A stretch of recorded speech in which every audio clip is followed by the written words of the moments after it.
Hey beautiful people, it's your girl Fadeke here from the Flow Journal. It's finally time to dive into season 3 finale of Reasonable Doubt. I'm going to be breaking down the top 10 moments and shocking twists that left me speechless. Before we get into it, make sure to give me a follow. Kristen reveals the events leading up to Wendy's death. We circle back to 6 months before this whole mess and learn what Rosie told Ozzy. She told him about Wendy's alleged affair. Ozzy confronts Wendy about this, and of course she denies it because she wasn't having an affair, and they end up having an argument and she drives off. Ozzy ends up calling Alex, they get high, and Ozzy gets a notification that Wendy is at his family cabin, so Alex offers to take Ozzy. When Ozzy pulls up at the cabin and finds Wendy tied up and bleeding, in a state of panic and still high, he tries to free her as Kristen begs for a moment to explain things. Ozzy becomes unconscious and he ends up not remembering what happened on that fateful night.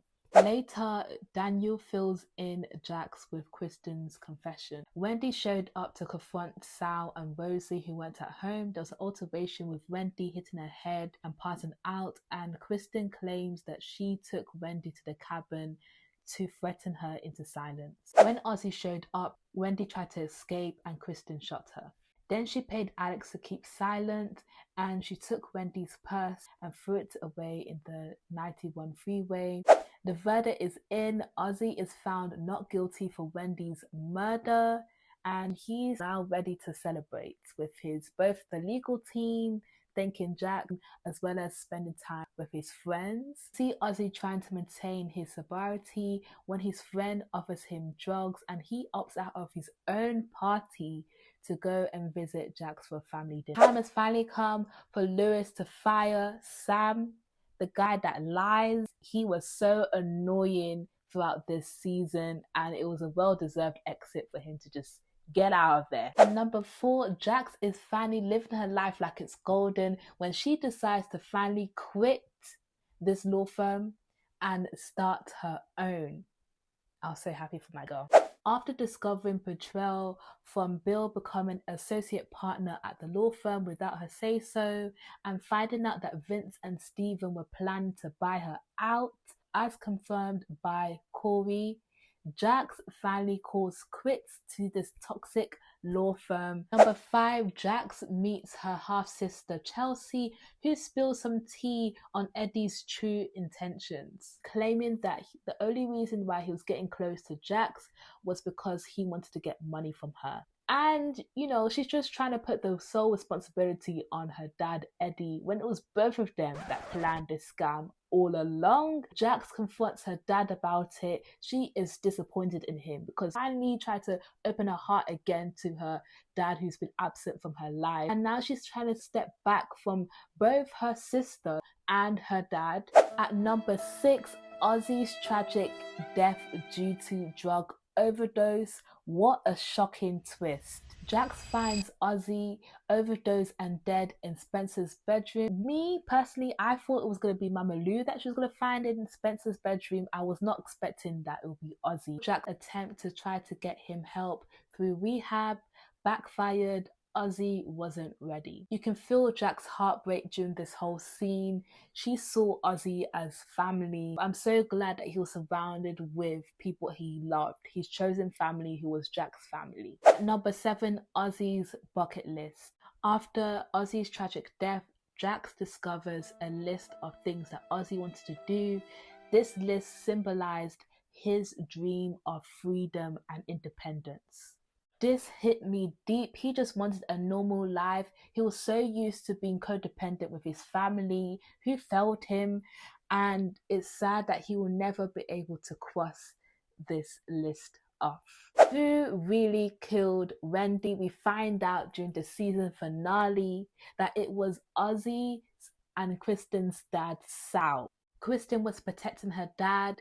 Sal shot and strangled Wendy, and she was covering things up and took Ozzy home to go to bed like nothing happened. And I'm side-eyeing the dad, because I'm like, you were okay with your son potentially going down for a crime that he didn't commit and it being his girlfriend that he loved. Shame on you. After Ozzy's funeral, with Jack's encouragement, Kristen confronts her dad and gets his confession of killing Wendy on record, and he is arrested. We also see Daniel end things with Kristen. On a lighter note, Autumn gives birth to her baby girl, bringing some much needed joy to the girl group. At number 10, Monica's surprise visit puts Jax in possible danger. The finale presented a cliffhanger. We see Lewis and Daniel support Jax at her new law firm, and Monica pays a visit holding a gun at their direction, and we see Jax, Lewis, and Daniel try to calm her down. Yeah, but she's made her choice. We see her pull the trigger and the screen goes black. We do not know who Monica has shot. Has she shot Jax, Lewis, or Daniel? Either way, I was willing to come and fight Monica. Not today, not on my watch. But this is definitely going to make season 4 interesting. Overall, Reasonable Doubt season 3 was incredible. I feel like each season is just getting better, from season 1, season 2 to now season 3, and now it's been renewed for season 4, which I'm looking forward to watch. And it was great to see both the old cast, original cast, and the new cast members during the season who gave brilliant performances. And I want to shout out the creator of Reasonable Doubt. Thank you for making this incredible show. And it's been great recapping each episode of the season. I hope you've enjoyed my recaps, and let me know your theories down below. Who do you think Monica shot?